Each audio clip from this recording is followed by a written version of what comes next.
chest.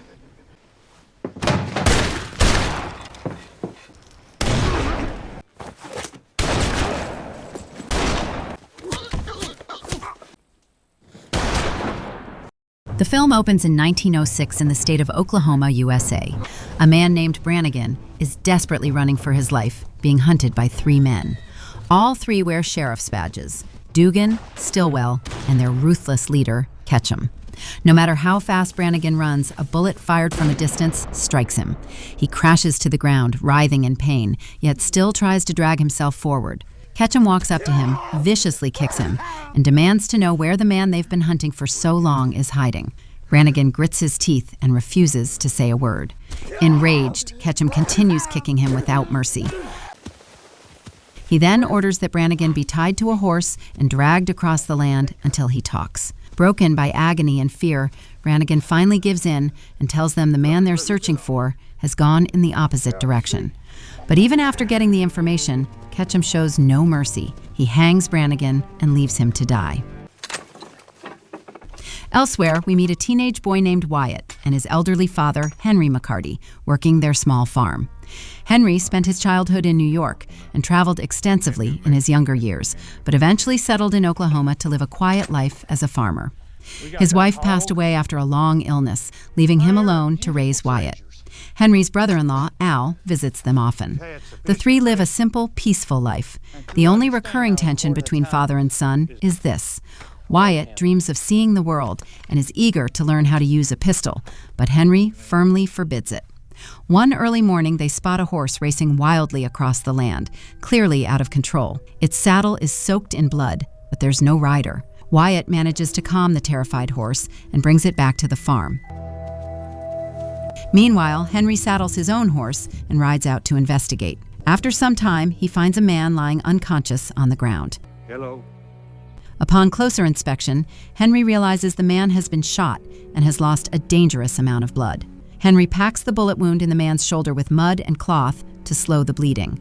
His eyes then fall on the man's pistol and a bag filled with cash. In that instant, Henry understands just how dangerous this situation is and decides he wants nothing to do with it. He steps away, but his conscience won't let him leave. Finally, he turns back, takes the money and the pistol, and brings the wounded man, Curry, back to his farm.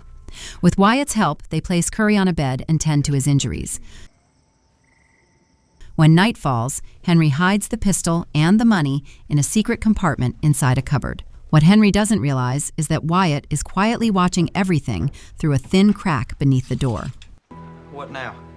The next morning, Henry knows Curry won't survive unless the bullet is removed. He decides to ride into town to fetch a doctor. Before leaving, he ties Curry to the bed and leaves the knife he used to cut the rope within Curry's reach.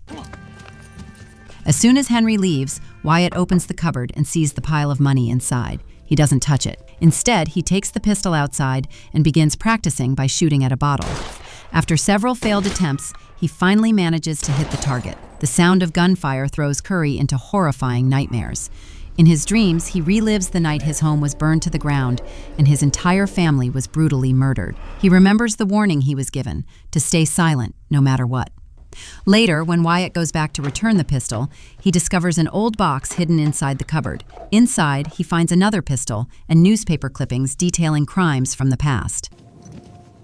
On the road to town, Henry realizes that Ketchum and his men are tracking Curry. Stillwell, an expert tracker, quickly figures out that someone has intentionally tried to cover Curry's trail. Now they're certain the man they're hunting isn't alone, and that someone is helping him escape. Back at the farm, Wyatt notices the ropes binding Curry.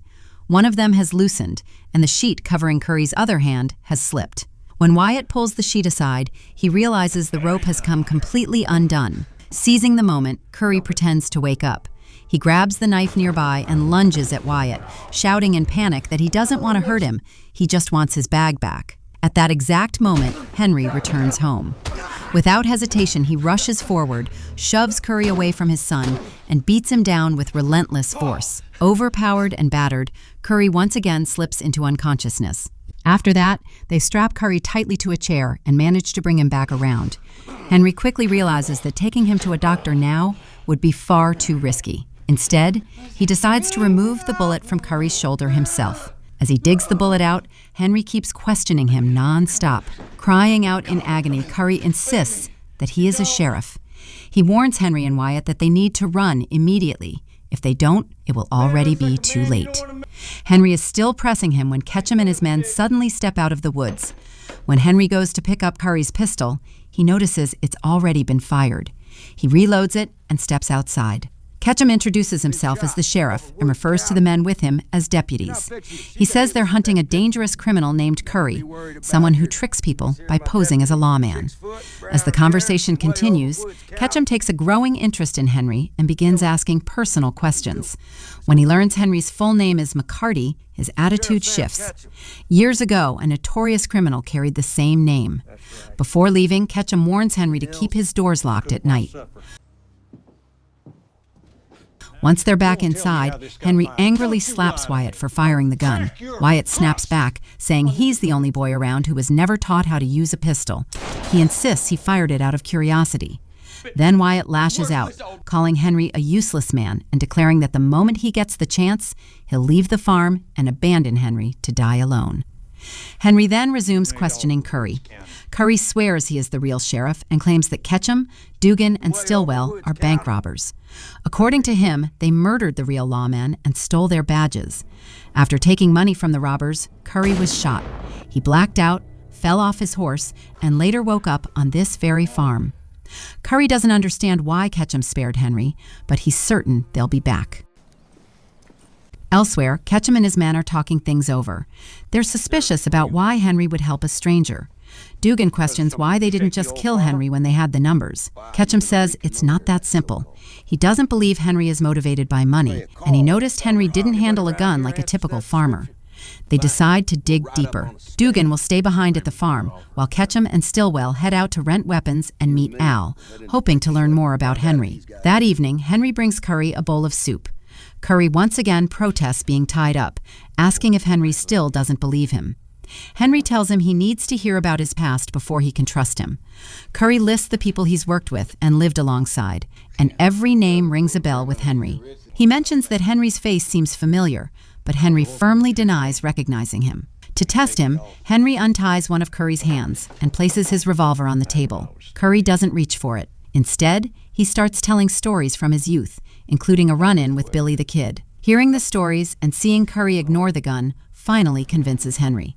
He unties him completely, hands back his weapon, and tells him to leave at first light. Henry wants no more trouble. Suddenly, gunfire erupts through the window. Dugan has opened fire. Curry shoots back. Wyatt runs in and is hit in the hand. Dugan crawls underneath the house. Henry hands Wyatt a gun and quickly shows him how to aim. He drops a book onto the floor, drawing Dugan's fire, while slipping out the opposite side. When Dugan emerges, Henry shoots him in the leg. He pins him down and demands to know who sent him, but Dugan refuses to talk. Henry kills him. After noticing the gang mark on Dugan's skin, Henry feeds the body to the pigs, making sure no evidence remains. Later, Henry tends to Wyatt's injury. The wound isn't serious. The bullet only grazed him. Wyatt asks about Henry's past, but Henry refuses to say a word. Wyatt feels deeply hurt, believing his father doesn't respect him, and decides he won't be able to respect his father either. The next morning, Al heads into the woods to hunt birds. It turns out to be a fatal mistake. His movements make it easy for Ketchum and Stillwell to track him. They capture Al and try to question him about Henry, but Al refuses to cooperate. When he fights back, they beat him mercilessly. Back at the farm, Henry and Wyatt prepare to send Curry away safely. But Curry's condition has worsened. He can barely stand, let alone ride a horse. Curry tells Henry and Wyatt to leave and says he'll stay behind to slow the outlaws down. Wyatt insists on staying too, determined to defend his home. But Henry agrees with Curry and starts getting his son ready to leave. Just as they step outside, a terrifying sight stops them cold. Ketchum and Stillwell have returned, this time with a large group of heavily armed hired men. Ketchum offers Henry a deal. If he hands Curry over, both Henry and Wyatt will be allowed to walk away unharmed. Henry refuses without hesitation. Ketchum then reveals that they've captured Al, badly wounded and bleeding out. Henry quietly hands his gun to Wyatt and gives him strict instructions. Stay away from the window, keep your head down, and don't fire unless there's absolutely no other choice. Curry repeatedly offers to give himself up to the gang, but Henry refuses every time. Henry steps outside and faces Ketchum directly. Ketchum sneers, "I'm not a sheriff, and now it's your turn to stop pretending. Who are you?" Henry says nothing. Enraged, Ketchum shoots Al, dead. Seeing this, Wyatt snaps and runs outside, firing wildly, but Henry grabs him and drags him back into the house. The gang opens fire on the house. Curry is hit in the leg near the window. Furious, Henry yells at Wyatt, telling him never to act on impulse and to stay down. As he hears this exchange, Curry begins to connect the dots and suddenly realizes the truth. Henry isn't just some farmer. He's Billy the Kid. He didn't die in the fire years ago. Somehow, he survived. Henry ignores Curry's realization. He pulls out his old revolver and holster, the ones he's kept hidden all these years. He steps outside as if to surrender, but instead erupts into a brutal gunfight. One by one, several gang members fall. Henry dives back into the house through a window. As the remaining men close in, Henry slips out the back door. Moving silently through the shadows, he kills 2 men with a knife, then hides beneath the house and shoots another. He comes face to face with Stillwell. Stillwell pulls a knife, but Henry kills him too. Now only Ketchum is left. Ketchum takes cover near the pig pen and suddenly shoots Henry in the shoulder. Wounded, but still moving, Henry runs toward the woods, with Ketchum chasing him. The two stalk each other through the trees, exchanging gunfire. Using his superior aim, Henry shoots Ketchum in both the leg and the shoulder. Ketchum manages to fire one final shot, but Henry ultimately kills him. Ketchum collapses, writhing on the ground as he dies. Henry is badly injured as well. Though the wounds don't kill him immediately, it's clear they're serious. He staggers back to the farm and asks Curry to help tend to his injuries. But as Henry unwraps Curry's arm, a horrifying truth is revealed. Curry bears the same gang mark that Dugan had. Without warning, Curry shoots Henry. Curry admits he hadn't been lying entirely. He really was a sheriff, but a corrupt one. He and his deputy had once worked with Ketchum. When they realized Ketchum planned to kill them once the job was done, Curry tried to run. That decision set everything into motion. Curry says he feels incredibly lucky to finally get the chance to kill Billy the Kid himself. Just then, Wyatt arrives and shoots Curry dead.